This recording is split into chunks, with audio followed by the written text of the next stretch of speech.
topics and opinions expressed in the following show are solely those of the host and their guests and not those of W4CY Radio, its employees, or affiliates.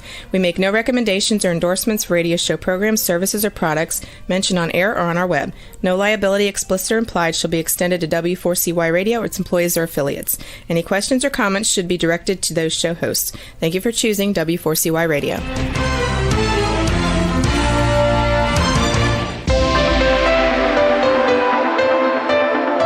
Churchill said, "Those who fail to learn from history are condemned to repeat it."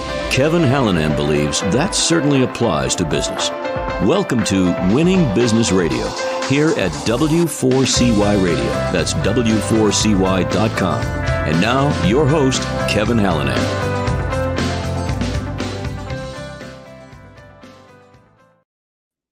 Welcome, everyone, and thanks for joining in. I'm Kevin Hallinan, and welcome back to Winning Business Radio, now Winning Business TV on W4CY.com, live streaming as well. In addition, you can look on Facebook at Winning Business Radio for that link, as well, and a lot of other platforms, including YouTube. The mission of Winning Business Radio, and again, now TV, as regular listeners know, is to offer insights and advice to help people avoid the mistakes of others, to learn best practices, the how-tos, the what-tos, the what-not-tos, to be challenged and certainly to be inspired by the successes of others. You know, every successful person that I've ever had a chance to talk with has had some form of failure in their lives and careers. So listen, while we all have to get our knees skinned once in a while, I always say I'm driven to keep those scrapes from needing major surgery. Let's endeavor to learn from history so we don't repeat it. Today, my guest is Alex Weatherall, U.S. Navy veteran, cost consultant, supply chain strategist, entrepreneur, and principal consultant with Expense Reduction Analysts North America. Here's his bio. Alex is a Massachusetts native who grew up in Ipswich and got his undergraduate degree at the University of Virginia in English literature.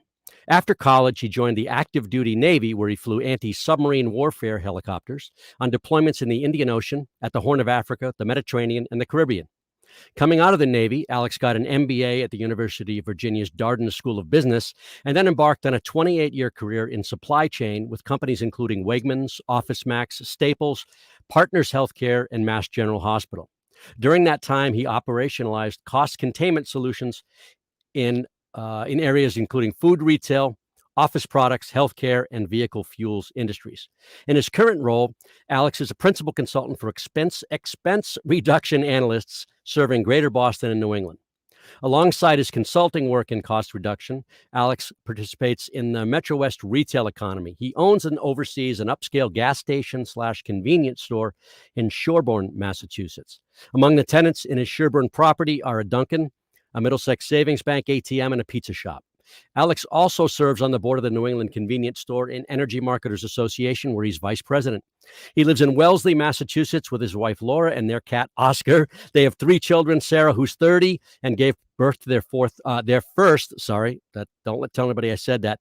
grandchild 4.5 months ago. Phoebe will be 29 next week, and bliss. Alex, welcome to Winning Business TV. Thanks for being here. Kevin, it's great to be here. You make me sound like a hero. Superhero, right? Just rip open the shirt. That's right. Oh God, it's good to be with you. Thank you very much for having me. Oh, you got it. So tell us about your wife and your kids and your new grandchild, but save him or her to last. Well, my wife and I had 3 daughters. Yes. And there's a lot we could talk about there. Sure. But a professional woman these days has a very challenging time, because the economy, frankly, and the way we all live these days, we're accustomed to it. We're all 2-income families, and everyone has to do his and her part. But so much of how we live is still arranged with a strong bias in favor of men. Laura and I have both been very conscious of that as parents the whole way through. And so we've raised these girls, now women, to be independent and to be careful to sort of stand for what's best for them. I guess another way of saying it, we wanted 3 independent women. And so for better or worse, that's what we've got. Nice. And you get to you get to a certain point as a parent where there's not a whole lot you can do. You've done your work. and now you just see how the chips fall. But I think so far, knock on wood, we've done okay, and we're proud of them. The oldest one is Sarah. She's a third-year medical resident at Dana-Farber Cancer. Beth Israel Deaconess, Mm-hmm. and she's going to get a full-time job at Newton Wellesley starting this coming summer. And she did have a baby boy. His name is it's an interesting name. His name is Calder Ash. Last name Bentley. He's a nice little boy, and the nice thing is, I think his mother, my daughter, looks enough like me in the face that when he sees me, he's happy. So that's a good thing. We're expecting our first grandchild. I believe it's late April, early May. I think it's early May. So I'm looking forward to that day. Yeah, for sure. Well, one thing it does is it makes you feel. It reminds you that the trajectory of your life is in one direction, and that is you get older every day. Yeah. So, but that's okay. So let's see. I missed the age of Bliss. I don't have that somehow. Bliss is 22, and people ask, well, where'd you come up with that name? My wife did. Yeah. We knew a woman named Bliss who was a very nice person years ago, sort of after we left college in Charlottesville, Virginia, and Bliss Abbott was her name. She was a very nice person, and I think that's where Laura got the idea. Nice. So what does she do? And then tell us about Phoebe, of course, as well. Well, Bliss is in a 1-year master's program to get a degree in early childhood education. She was put on earth, Kevin, to nurture young people, and so that's awesome. I think the ones that end up in her classroom will be blessed indeed. We're hoping she decides to come get a job in Massachusetts, but who knows? Who knows? Now Phoebe is 29 this week, and she has a job in finance. She works for the Brown University Endowment. Oh. I think she helps the endowment decide who to invest their money with. That's a big job. It's a big job. She has to sort of be a judge of character. Are these people pitching investment ideas all they set themselves up to be? Yeah, there's risk with that. Look at the really well-run organizations and well-put-together people who gave Madoff money. That's a great point. Right? That's a great point. I think the stakes can be high. Yeah. So I want people to hear about your background. You grew up in Ipswich. Tell folks about Ipswich and what it was like to grow up there. Well, Ipswich was fine. I mean, Ipswich in the 60s, I was raised by a generation of parents, to whom it was utterly hands off. There was like a benign neglect back then. Me too. You remember that? Sure. 61. That's when I was born. It's me too. Yeah. So I, to some extent, I'm probably scarred by that, because in those days it was the opposite of helicopter parenting. Exactly. And you were on your own, man. And so they made their mind up about things. And frankly, we're talking about the baby boom generation, and they get a lot of credit. I think a lot of that credit's kind of misguided. I'm not sure they deserve all the credit, because as parents, they weren't all that good. It was kind of a crapshoot how you'd turn out, but I guess I turned out okay. I mean, Ipswich is a nice place. Well, the interview's not over. We'll see. So it's a nice place. I think as I look back on it, I think it's very favored as a commuter town because it's beautiful. It has the marshes and the waterfront and all that.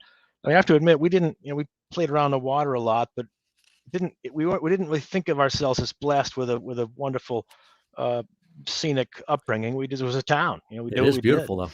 Yeah. So it was good. What were your early interests? What were you interested in when you were a kid? I mean, junior high, high school, let's say.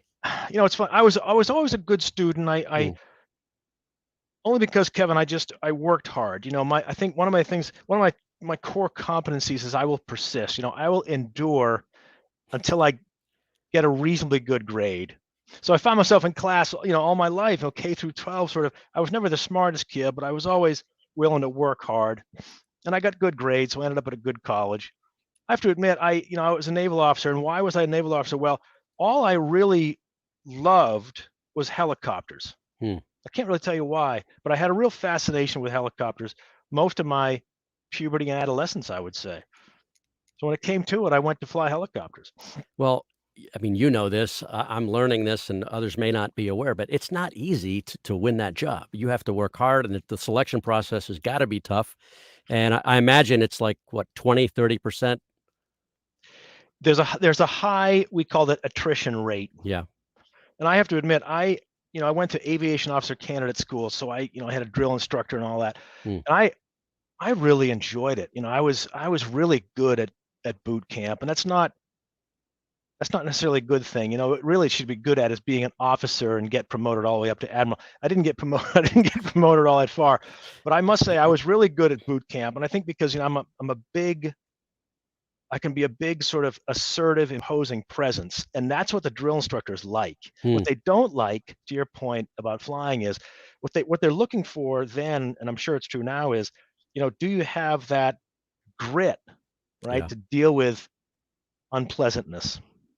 So I've found, to me it was a game. These drill instructors were so tough and they were so intimidating, but it never bothered me. I always kind of enjoyed it, and over time they enjoyed that I enjoyed it, because then they could sort of just be like Weatherall, realize that deep down this is all kind of a joke. We're just Yeah. here to weed out the ones who don't have the grit or Right. don't take it too seriously. So I had a blast in boot camp. Well, I remember you salute the drill instructor and you put a $50 in his palm, and I said thank you. I said it's been a pleasure, Staff Sergeant Gerhardt. He looked at me and says, pleasure's been all mine, Mr. Weatherall. it's like a movie. It was. At least it that was. part of it. So give us a brief bit of your experience in the Navy. I don't want to spend a lot of time on that. I want to get into some of the work that you do and some of the career you've had, the different jobs. But I'm curious, and I'm sure others are as well. No, Kevin, I'm tickled that you ask. I mean, you have a wide range of interests, and you're so good at asking these questions. I felt then, and I still feel, that the Navy, the maritime services, which is the Navy and the Marine Corps, are the best run services there are. Of course, if you're Army or Air Force, you're going to say the same thing. But I'm Navy, so I'm going to say the Navy's the best run service there Well, is. I have a son who was a Marine, so oh, God bless you, man. So you agree with me, and I do. You know the truth of what I'm about to say. It's the best. Part of it in the Marine Corps, especially. There's no virtue like necessity. If you deploy on a frigate or a destroyer, even a carrier, frankly, you go out and you have with you what you plan to bring. So you have to. It teaches you and culturally reinforces to you every day. The Navy does this sort of self-reliance, and it's not self in terms of the individual, but it's self in terms of you and your detachment or your squadron or your platoon or what have you. I'm sure that your son will feel the same way. And so that sort of instinctive self-reliance is built right into the fabric of the Navy. And it's really impressive. There used to be all this talk about waste, fraud, and abuse in the military. I never saw it. It's the most responsible organization I've ever encountered. And it does teach self-reliance and resiliency. So I admire that a lot, and I think it's consistent with what Americans are like. I think ultimately Americans are. We have needless to say, these days it's crazy, but Americans have fundamentally some basic principles, and one of them is, just give me some space and the wherewithal, and leave me to get it done. Yes, and that is so true of the Navy, and it's absolutely true of the Marine Corps. I hope you agree with me more or less. I do. So I was going to ask you what a key takeaway was. That's it for right there. Let's see though. You chose. I always like to know why someone chose a particular school. You chose UVA for undergrad and your MBA. Tell me why the draw to UVA. And I assume you used the GI Bill? No, yes and no. I used whatever. I wasn't military then. I wasn't ROTC, which is a mistake because they have a wonderful ROTC program at Virginia. Yeah. Why Virginia? Well, I wanted to get away from New England insofar as I wanted to sort of get out as far as I could. And one of the things about people from New England is we're spoiled because with this embarrassment of riches, so many great schools here. Right.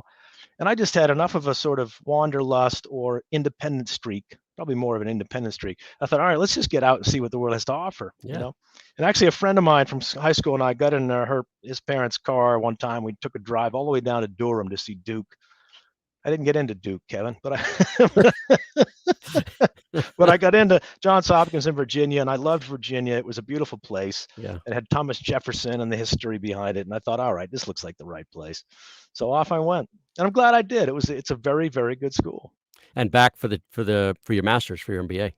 That's right. And by that time, you know, when I rolled to my shore tour in the Navy, I had a choice. I could either go teach helicopter flying in Pensacola, or I could have done other things. But the two shortlisted things were teach helicopter flying in Pensacola, Florida, or be a recruiter in Richmond. Two very different things. But I thought, you know what? I'm going to leave the Navy, so I'd like to learn some selling skills. There you go. And I'm not making that up just because you're you, Kevin. No, I mean, I've met those guys. They are good.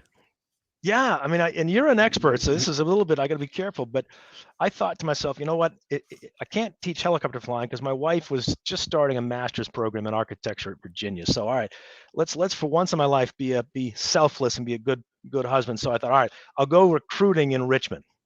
Nice. And I thought to myself, well, a very solid justification for that was, you know, let's learn some practical skills. And I was always, and I still am, instinctively impressed with good salesmanship, and that's what I was. I was a salesperson. My job was to recruit medical professionals.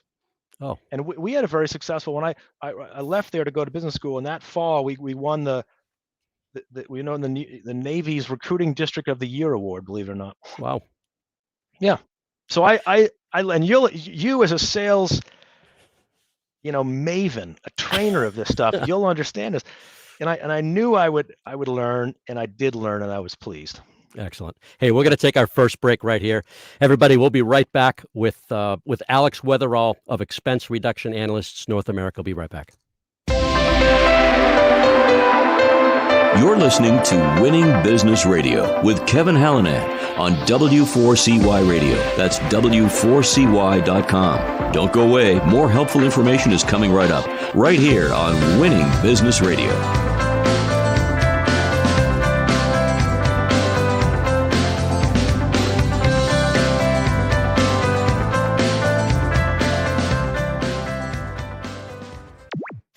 Hey everyone, I'm Jimmy Starr, the king of cool and your host of the Jimmy Starr Show, the entertainment radio show for all you cool and unique people looking to get a behind-the-scenes peek at what's going on in the entertainment industry. Listen in as me and my cool crowd of co-hosts bring you celebrity guests, new music, and the good times in fashion, entertainment, and pop culture. Right, everybody? Right! Tune in live Wednesdays at 3 p.m. Eastern on W4CY.com.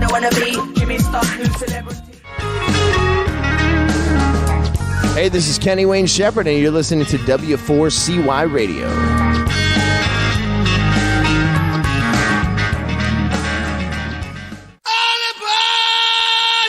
Hey, this is Rebel Medler. Join me for In Your Face on W4CY.com, Tuesdays at 2 p.m. Eastern Standard Time.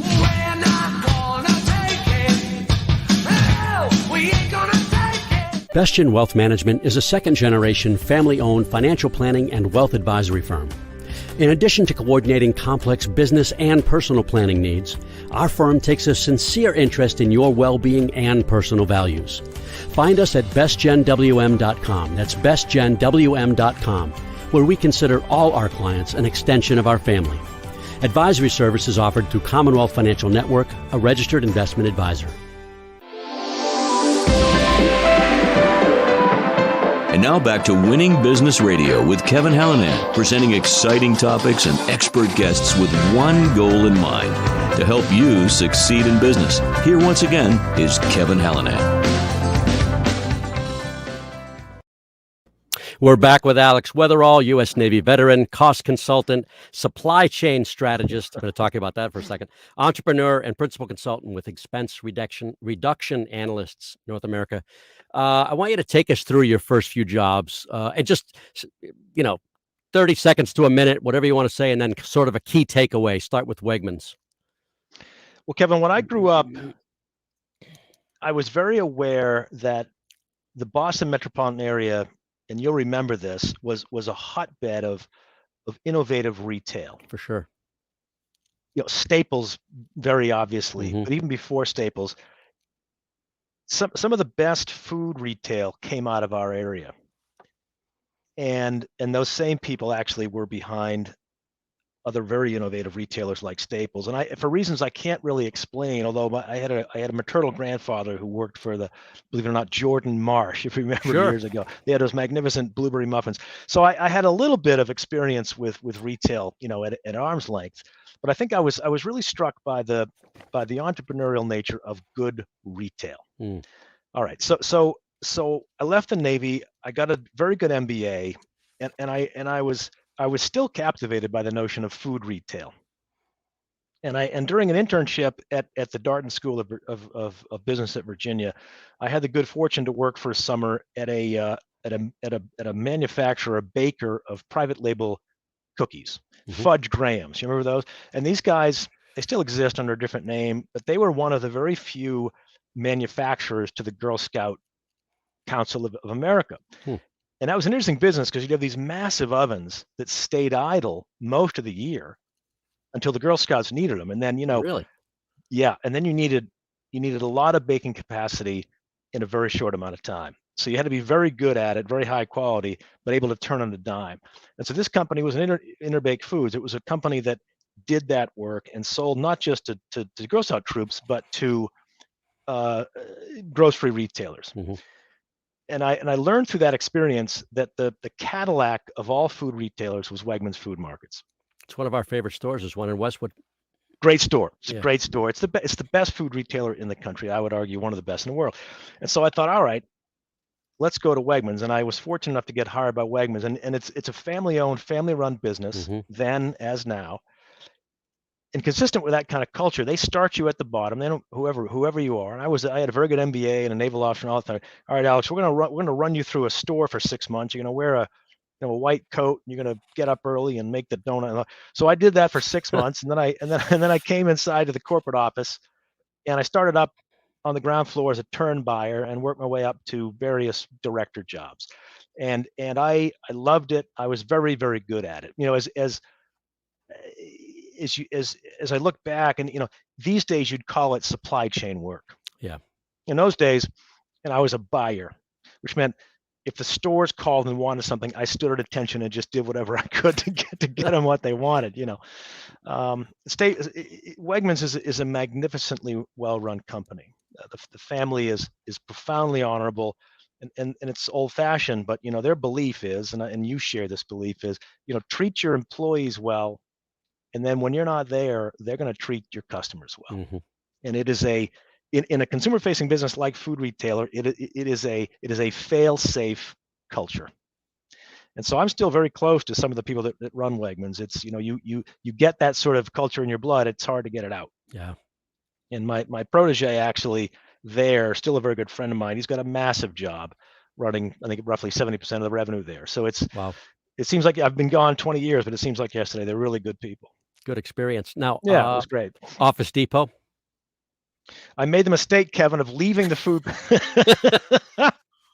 Oh my God. We go. We laugh. Now, I made a mistake of leaving the food business. My sometime boss at Wegmans got recruited to have a big job at Office Depot down in Boca Raton, Florida. And so he brought me with him, and that was a mistake. But sometimes life, things happen, don't they? You take turns, directions change, you take one, not the other, and here you are.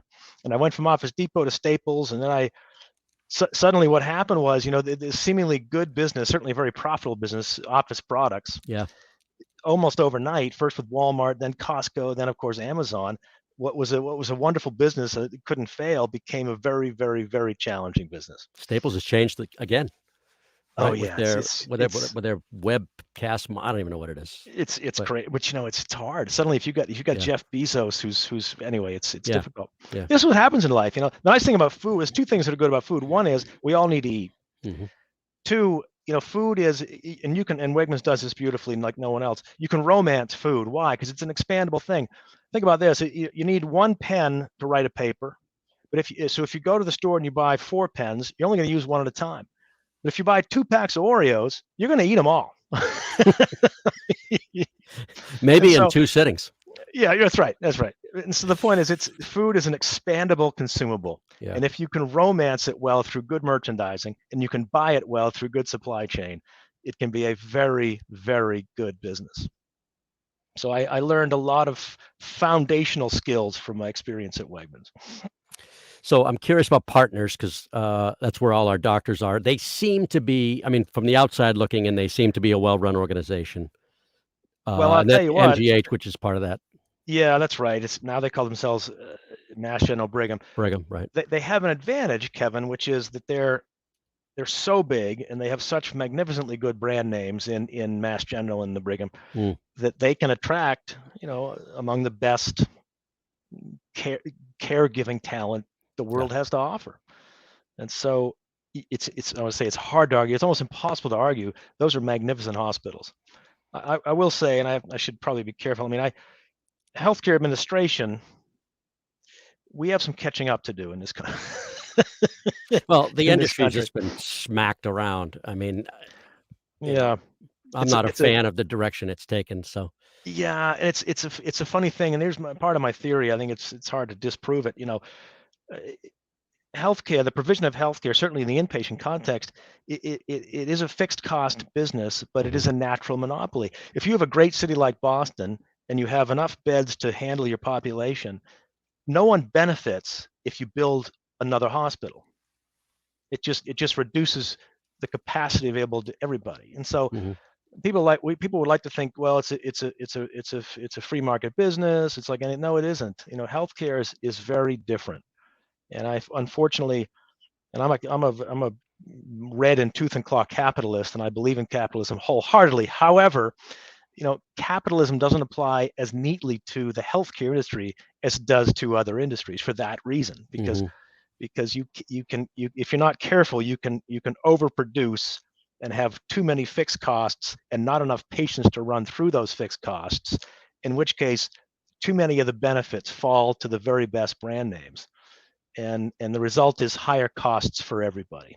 And this is, I guess I'm wearing my cost consultant hat. Well, good. I'd like to hear about it. No, we're not going to solve that today, but that's the problem. We always had, my wife and I have always had good jobs and always had good benefits, and it was usually Blue Cross, and we're spoiled, and now we're paying for everything. It's absolutely profound how expensive it is to insure a family against health outcomes. It's just unbelievable. But maybe we'll solve that in a different lifetime, Kevin. And you and I might be a good pair to take that on. Yeah, in a second interview. It'll take a second interview. That's all. Yeah. All right. One thing before, I love the entrepreneur nature of the fuel company in Sherburne. In fact, just FYI, I grew up in Medfield. My mother was a teacher in the Dover Sherburne School District, so we were in Sherburne all the time. Cute little town. Actually cute, beautiful little town, but I'm curious about the store. No, I would say it's cute. I mean, Medfield is a distinguished, civilized, beautiful place. And it also has the advantage of being larger than Sherburne. Sherburne's tiny. Yeah. Well, I told you I love retail. At a point in my career, sort of after Staples and when I was at Partners Healthcare, I had a yearning to be doing more, to be stretching myself more than I was being stretched in my professional life. How's that? Yeah. And so this gas station convenience store in Sherburne came available. I learned that through a buddy of mine who I knew it from Wegmans, and I bought it. And I needed some help to buy it. I had friends and family help me buy it, and it was a pretty heavily levered transaction. But I had a hunch that, gee, if I buy a good property and I work hard, I can probably turn this into a pretty good business. And my hunch was right. The timing was a little bit longer than I imagined, Kevin. It took it took 6.5, 7 years before we could pull any reasonable cash out of it, because that kind of business you need to constantly reinvest, or the world's going to pass you by very quickly. And inventory turn, you have to. Yeah, you do. You really. Yeah. It's retail's funny, and it's not very sexy in the sense, but retail, if you don't adhere to the fundamentals, it's sort of like the sales process. If you don't adhere to the fundamentals, you're going to get left in the dirt very quickly. But when you do adhere to the fundamentals and you have a good location, which I have, things can work out if you stick with it. And I mentioned how my core competence is persistence. That has certainly been the case with my store. All right, let's see. I want to skip a couple things here. All right, so tell us about ERA.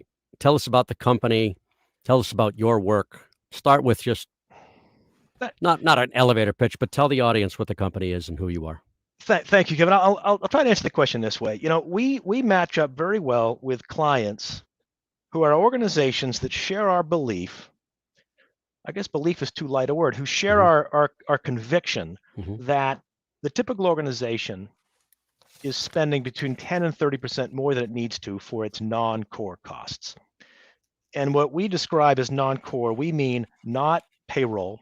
We have no interest whatsoever in helping customers improve cash flow by reducing headcount. And we want the opposite. We like to cut the other costs so people can hire more.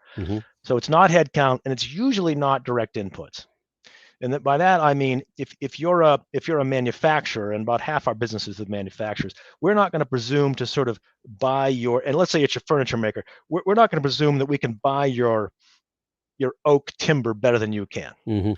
But we can presume through experience that we can get you better costs on just about everything else.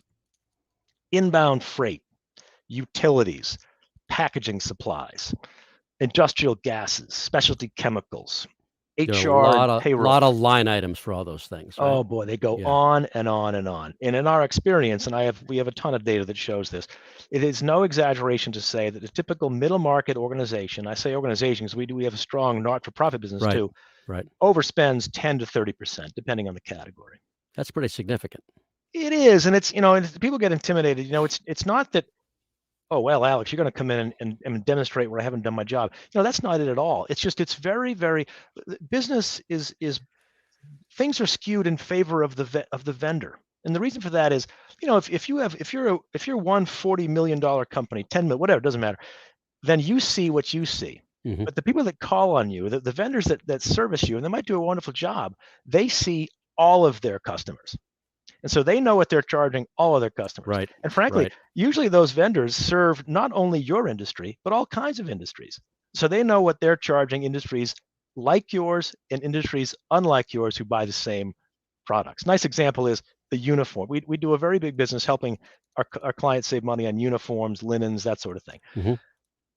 Any company with a reasonable sized payroll is likely to buy uniforms or lease uniforms.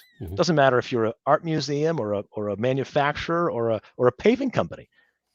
All these uniform companies provide uniforms to all those people, and they'll charge whatever they can to anybody. And we see that. We have visibility to all of that. And so for that reason, we're very helpful to any individual organization who otherwise doesn't have that insight. All right, hold that thought right here. We're going to take our second break. We'll be back in just about 2 minutes with Alex Weatherall.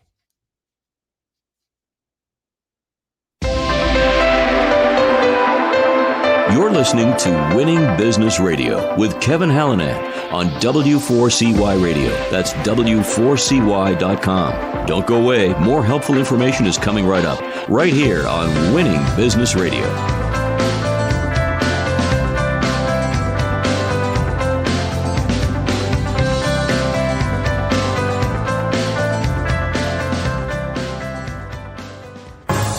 Have you ever dreamed of having your own radio show? Well, W4CY Radio makes dreams come true. You can be a radio personality on the #1 ranked internet radio station in West Palm Beach, Florida. We can be heard in 105 countries and all U.S. states. Promote your business, earn up to $10,000 per month and more. It's all up to you. Have fun and be heard. Call 561-506-4031. That's 561-506-4031. Start your radio show now. This is Rebel Medler. Join me for In Your Face on W4CY.com, Tuesdays at 2 p.m. Eastern Standard Time.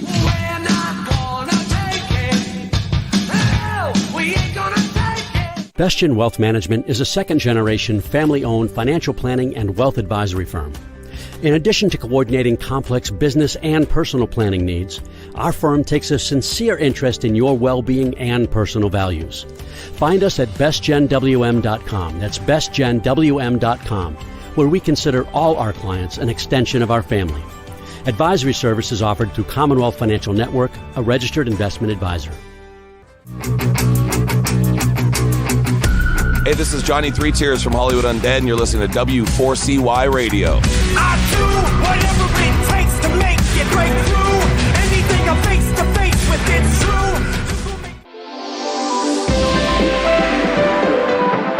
And And now back to Winning Business Radio with Kevin Hallinan, presenting exciting topics and expert guests with one goal in mind, to help you succeed in business. Here once again is Kevin Hallinan.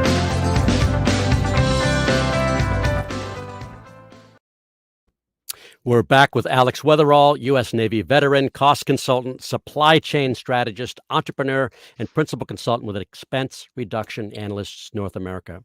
I want to say this is kind of fun for me. I love learning about all different aspects of business. I want you to just I'm going to take a little sidestep. All right, this is kind of a broad question, and you don't have to take too long. What do you think's broken with the supply chain right now? Did it happen? I mean, I know there is a huge shortage of truck drivers. That's significant. Are there a few things we can point to, or is it just this? Maybe sometimes I'm accused of taking too much of a step back and think strategically approach, Kevin. Yep. I do have what I think is a big part of the answer to that question. Let me give you an example from my experience. I'll give you two examples back from Wegmans. At one point later in my career in Wegmans, I was a senior director of a frozen facility. One of my assignments was to manufacture ice, because we made ice internally. And we had a Teamsters, we had a union crew, it was a Teamsters crew. And one fellow in particular, he was a fine guy, an outstanding worker, but he was one of these personalities. His temperament was he liked to be a lone wolf. He enjoyed being by himself, just being productive. Yep. And that was perfect for ice making, because we had this massive ice making facility. And he was very creative in designing a way that he, as one person, could make, X times as much ice as the former team used. And he gave me a suggestion. Alex, he said, let me do this, and this, and I'll bang out a ton of ice. And I said, you do it. Now, the other thing was, I had a boss who was a really crabby guy, and he thought he knew everything. And he said to me, look, I don't care what time of year it is or what you do. I don't want pallets of ice in my warehouse. So what I do is I completely ignore that advice. Why did I ignore that advice? Because what happens with ice is it's about human nature and the way people live. If you go into the July 4th holiday with insufficient ice, you're going to be out of stock. It's that simple. Mm-hmm. So I took this significant risk to myself of getting my butt chewed by this difficult man. And I said, look, to my Teamster, I said, you make as much ice as you possibly can and pile it wherever you can. And guess what? We sold more ice that year than anyone ever imagined. My boss wasn't happy, but it proved a truism, which is you have to, in any business, in any supply chain aspect of any business, you have to behave in such a way that it reflects how people act. Mm-hmm. You can't will them to not consume ice. They're going to consume ice, so you better have it for them. And in my case, I took this small risk that I'm going to get my ass chewed, but you know what? It was worth it. And my sense is we've lost sight a little bit of, we meaning all of us universally as professionals, in the internet age where everything is a few mouse clicks away. Yeah. I think people have a tendency to get too far away from those simple, basic realities. Another small example from Wegmans. I learned very quickly that, Hellmann's mayonnaise, now as then and then as now, was an essential commodity, almost essential to life among New Englanders. Okay, and in those days, Kevin, it was a 32-ounce glass jar. Yeah, it was a 32-ounce glass jar of Hellmann's mayonnaise, and you just couldn't be out of stock. We moved so much mayonnaise, it was unconscionable. Now, here's another. This gets right to my point. Any desktop software, in those days it was supercomputers and an IBM AS400 supercomputer. These days it's a laptop, right? Yeah. But the same economic order quantities, the same standard deviations demand apply then as now. And what happened was our system was dialed in so that it allowed you to be out of stock 1.5% of the time. So you were in stock. The highest degree of service was 98.5%. 1.5% of 365 days is a week. So I realized I couldn't possibly default to the system because it would run me out of Hellmann's mayonnaise in 32-ounce jars a week of the year. Unacceptable. All right. So what did I do? I always had 2 extra truckloads of Hellmann's mayonnaise in that crabby guy's warehouse. He didn't like it, but I never got out of stock. You follow me? Yeah. And so the point is, had I relied on the software, I would have fallen short. I think one reason the world is falling short now is there's an over-reliance, frankly, on the systems, the software. Efficiency. Exactly. You've got to use, there's no substitute for human judgment. And that judgment has to be about what are human beings like and how do they behave? What do they love? What are they passionate about? And can you provide those needs when they need it? And I think we've gotten away from that, to be perfectly honest. Is there a loose analogy to flying a helicopter there? Well, maybe. I mean, make sure. I guess there's still the pilot, right? Systems are great, but you still need the pilot. Yeah, that's right. I mean, I used to say, to my buyers that work for me, just get the fish in the boat. Whether it's a truckload of mushrooms from southern Mexico, or it's a truckload of mayonnaise, just your work isn't done until the fish is in the boat. And I think too many managers these days in supply chain don't realize it's their job to get the fish in the boat. This is a gross generalization, but I think it's directionally accurate what I'm saying. I don't disagree. All right, so you're working with companies, whether they're for profit, not for profit. Where do you start? We start usually with a business owner or an executive director or a chief financial officer who has a great deal of experience, but just a little tiny smidgen of humility. Yeah. And that allows that person to sort of be comfortable with the thought, you know what, maybe I don't have everything figured out. Maybe it wouldn't hurt to give Alex's company a look and see if he could buy better here and there. And that is it's not a frequent commodity. That little dose of humility, they're not everywhere. But when we find that person, we can work magic for the reasons I mentioned, because we can find 10 to 30% savings in most cost categories that aren't in the core.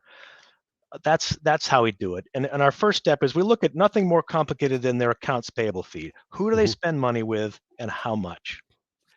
And if there's nothing there, if we conclude, you know what, these guys are really good and it's not worth us taking their time, we'll walk away. And the reason is we only get paid if we find savings.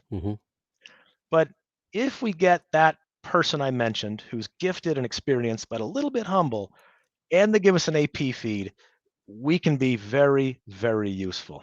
It's a remarkable business. Geography, does that matter at all? Doesn't matter. We're actually, my company, we're based out of the United Kingdom. We have over 700 consultants. We're in 41 countries. There are 150 of us in the United States. There aren't so many up in New England, but I generally confine myself to southern New Hampshire, southern Maine, Massachusetts, Rhode Island. And there's a lot of opportunity. There's an awful lot of opportunity. It's been the pandemic's been tough because we're also distracted. We have immediate urgent needs, and it's not cut costs. and that's fair. So I've had to be very patient.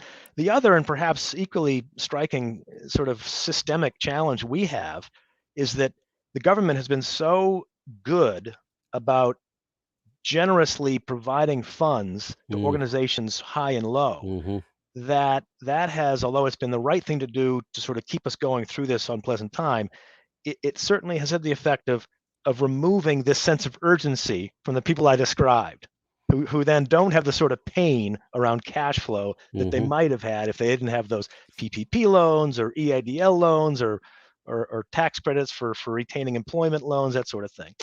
It's a good news, bad news thing. I will say this: when those monies start to recede into the past, the business is going to swing back our way in a very dramatic form, I think, because it's what has always been true is if you don't run a low-cost operation, your competitors will run past you very quickly. Right. Let's see. So geography doesn't matter. Talk about some of the industries that might be better suited, or maybe it doesn't matter. It doesn't matter. It's a bit of a marketing challenge for us because I can't go in and say, look, no one does a better job than we do in helping a ambulatory surgery center save money on its med surg expenses. We are the best, but I can't say that because what our expertise is in the cost categories themselves. But just to give you a flavor, I sort of in the 24 months through October in the United States, we've sort of managed, let's just say in round numbers, about 450 clients, and we've done north of 1,000 projects for those clients. Wow. And in order, the top 5 verticals in terms of the savings dollars achieved, all right, manufacturing, number 1, we've saved almost $23 million in the past 24 months. Retail and wholesale, $16.25 million in savings. Healthcare, we're very good at ambulatory services of all kinds. We save them $12.5 million. Professional services, that could be architecture firms, engineering firms, what have you. We've saved them $9 million.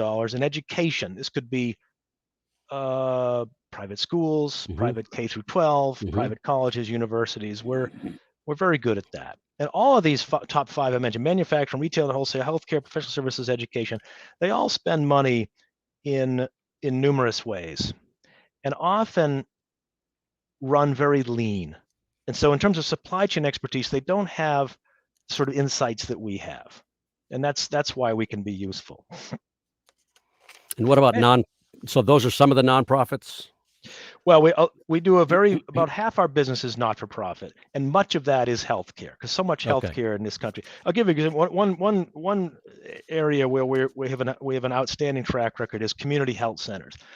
And you and I understand what community health centers are. It's a part of the healthcare delivery system in this country that people of means don't know enough about. It's unfortunate, but a community health center is a federally qualified institution, often quite small, who services the disadvantaged. And we do a nice job for them because they're all invariably running to standstill.